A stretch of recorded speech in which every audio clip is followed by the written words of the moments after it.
Hello you guys, and welcome back to my YouTube channel. And if you are new here, hello, welcome. I am a 13, almost 14-year-old digital artist, and I've been doing art for about 5 years now. Anyway, with that out of the way, let's get into it.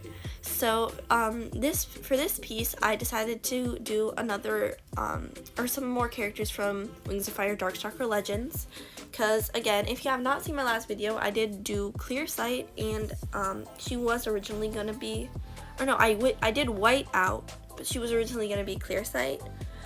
So it's, I think, fitting for me to actually do Clearsight now. And I did end up making her with Darkstalker, and he has this expression on his face, and she's crying, and he's like telling her, oh no, it's fine, I'm not gonna... Ooh, okay, this video contains spoilers, letting you know, but yeah, with that out of the way, yeah, he's like, oh, I'm not gonna kill my dad or any of these futures you see. It's okay, don't worry.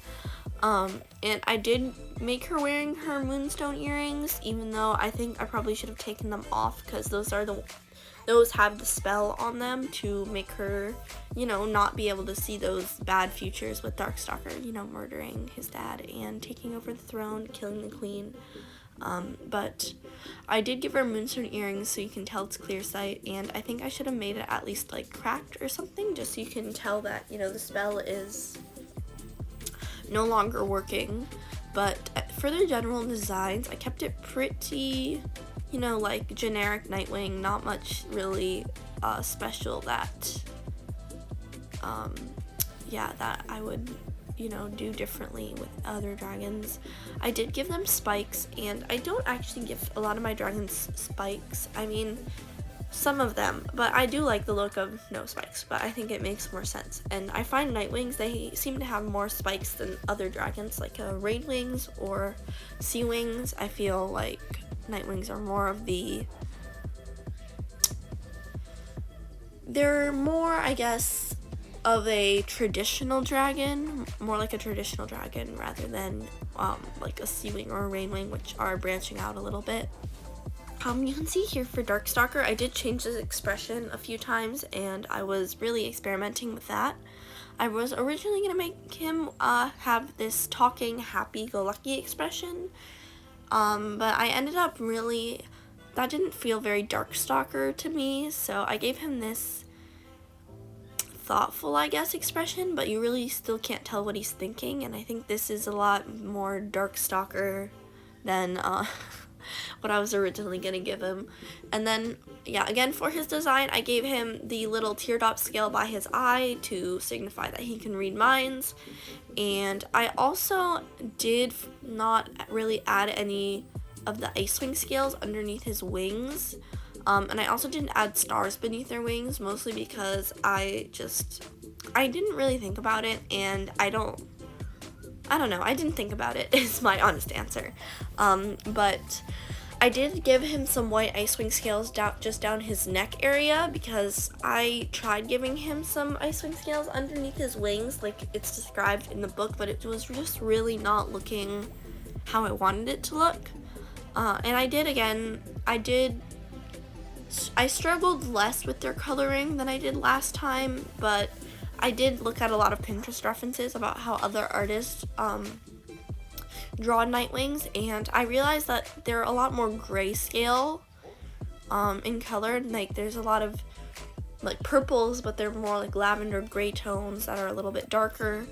And what I've seen is you don't want to go very black, actually. You want to go more toward the gray diluted color. And you can see this is what I did for Clearsight, and I gave her this purple color, and I know it is very purple, but it was really hard for me to get a good color combination. I think I do prefer Darkstalker's coloring over Clearsight's, and I'm not really sure why. I think the main reason is just because the purple, I'm not a huge fan of purple myself, as like dragons and especially Nightwings, and I just think the dark blue suits Nightwings a little bit better than purple, but I do always think of Clearsight as more of a purple hue, dragon, and I think most people in fan art perceive her that way. Whereas like Moonwatcher, she has more of green toned scales in fan art. However, when I was actually rereading the second arc, I realized that there was a specific part of the book where it described her scales having a purplish tint. And this is something I guess I've missed in all my time watching it, and I think maybe other people have missed or just not thought about, since most fan art of her is her with a green like tinted scales, but apparently her scales are more purple tinted. You can tell me if I'm wrong, or maybe I'm just thinking this up now, but I don't know. I feel like that's something interesting that I didn't notice before. And then you can see for Darkstalker, I did make the scales on his neck fade out a little bit just to give them more of a cohesive feel, because I didn't want them to really distract from his design. Something I did do that was something I've never really done before is I changed the color of my shadows from the dark blue I normally use to this dark blackish purple color, just because the blue is lighter than the dragons, and I know some shadows can almost seem lighter than the actual, animal or thing that they're reflecting off of, but for them I thought darker probably would work better. And I don't know if I'm 100% happy with their design, but I'm honestly, I can get by it, I think. But yeah, that's really all I have right now, and I'll let the video run until I have something else to say, or if I do, but I don't let you guys enjoy the process enough, so yeah, anyway, see you later, I suppose.